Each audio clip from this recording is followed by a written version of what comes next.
Well, it's Sunday the 21st of May, and this is episode 2318 of 301 Permanently Moved Online, a personal podcast 301 seconds in length, written, recorded, and edited by me, at the JMO.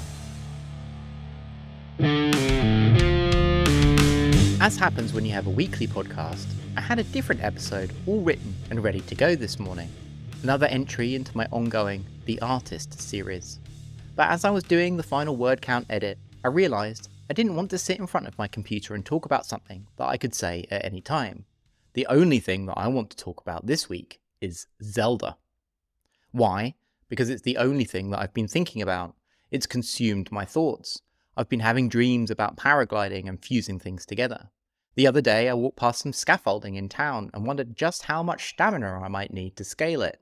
As someone who doesn't watch any television or films at all, I don't participate in, or particularly acknowledge any of the minor cultural disturbances that the medium generates. In fact, as an outsider, it seems to me that the medium of the moving image hasn't made much of an impact on the cultural sphere at all recently. Squid Game? The Game of Thrones finale, maybe. Has there been a big TV or movie event since then? Streaming and binge-watching has flattened the cultural spikes of attention that the medium used to generate. But the launch of Zelda, last weekend, has felt like an event. My band played a gig last Saturday at a 40th birthday party. Now, we're all older than we used to be, and no one really drinks like they used to. But it was funny to hear people, over their second pints, after the cake and candles, wondering just how much of a social faux pas it would be to leave soon so they could go home and play Zelda. I don't think there's been any movies released in the last decade that have penetrated culture as quickly or as deeply as the release of Zelda. When was the last time a large portion of your social circle wanted to drop everything and go home and read a book? The last Harry Potter back in 2007? Some people like to follow and track the opening weekend box office revenue of movies from their favourite franchises. Commodity media capitalism recast as some kind of grotesque spectator sport. I've always found it odd. I personally don't care how much a movie has made at the box office during its opening weekend. In fact, I don't care about the movie at all.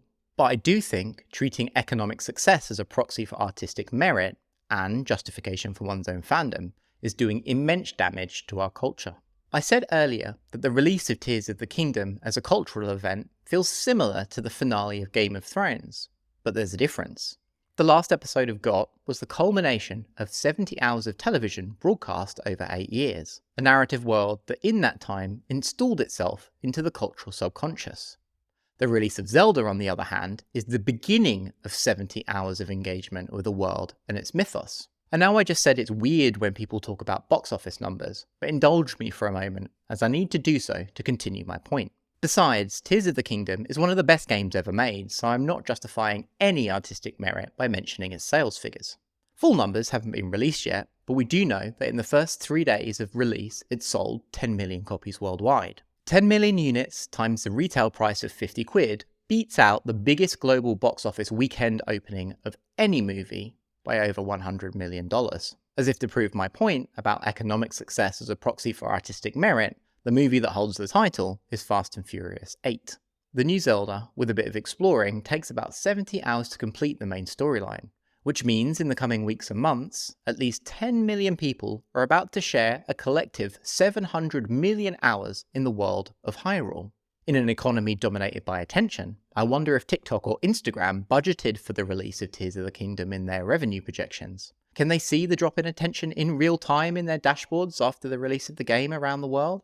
Despite this hugely influential piece of media currently installing itself as a strata of our cultural subconscious, I fully expect to see Succession get more words published about it on the front pages of online media outlets in the coming weeks than the new Zelda will. The reason being, it's difficult to write about video games. They are worlds that people enter and spend time in, largely alone. And they have experiences there that are very different from that of other media. The average length of a movie is 80 to 120 minutes. The average novel takes about 18 to 12 hours to read. How does one even begin to write about 70 hours of time spent in another world? If I want to write about Zelda, what would I even write?